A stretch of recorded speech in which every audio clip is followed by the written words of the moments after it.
जय जगन्नाथ साग मैंने केमती अच्छे आशा करते समस्ते भले थे। आज ना मुझे समस्त गोटे बढ़िया रेसिपी नहीं खाई जोटा कि बहुत इजी आटा बैचलर बहुत बढ़िया रेसिपी चिकेन कषा सहित रुटी। चलते आम जल्दी जल्दी बनवा बनवाई ना प्रथम नवा सोरिष तेल से पकईदे सब गरम मसला जमीक तेजपत्ता आउ लवंग गोलमरीच जीरा सबकि पकईदे पकई सारापर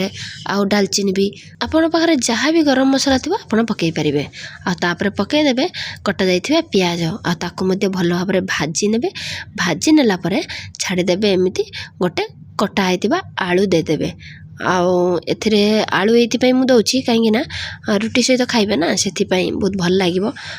बैचलर तो बढ़िया ना से ही स्पेशल रेसिपी आकु टे फ्राए करने फ्राए कर सारापर देदेवे चिकेन से देदेवे कटा जाइए टमाटो आ मसला मसला रे मु कौन कौन नौची डिस्क्रिप्शन रे मेंशन करदेवी हलदी लुण लंका गुंड आउ गोटे सिक्रेट मसला जोटा कि किचन किंग मसला देदेवे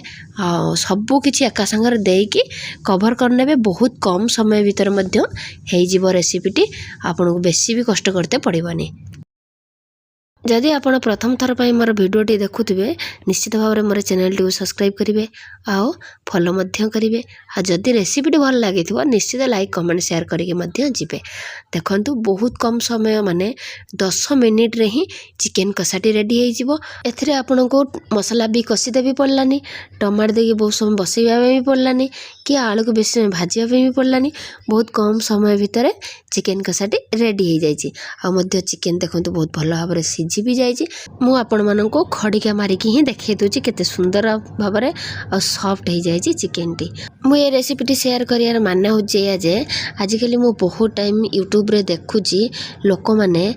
माने बैचलर पिला माने एई रेसिपीटी बहुत मात्रा रे बनेकी खाउछन्ती सेति पई सेमानक पई स्पेशली मेटा बनैछि आ एथिरे मु टिके पानी दउची पानी रहिबनी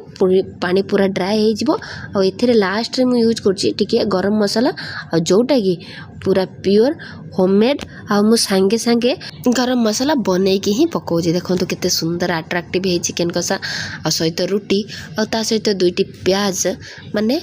फाड़ी प्याज दे खाइबे बहुत ही बढ़िया लगे। आज रेसिपी जब आप भल लगे निश्चित कमेंट करी आपण मत जनइबे आ पुणी देखा नुआ रेसिपी सहित रोची। जय जगन्नाथ।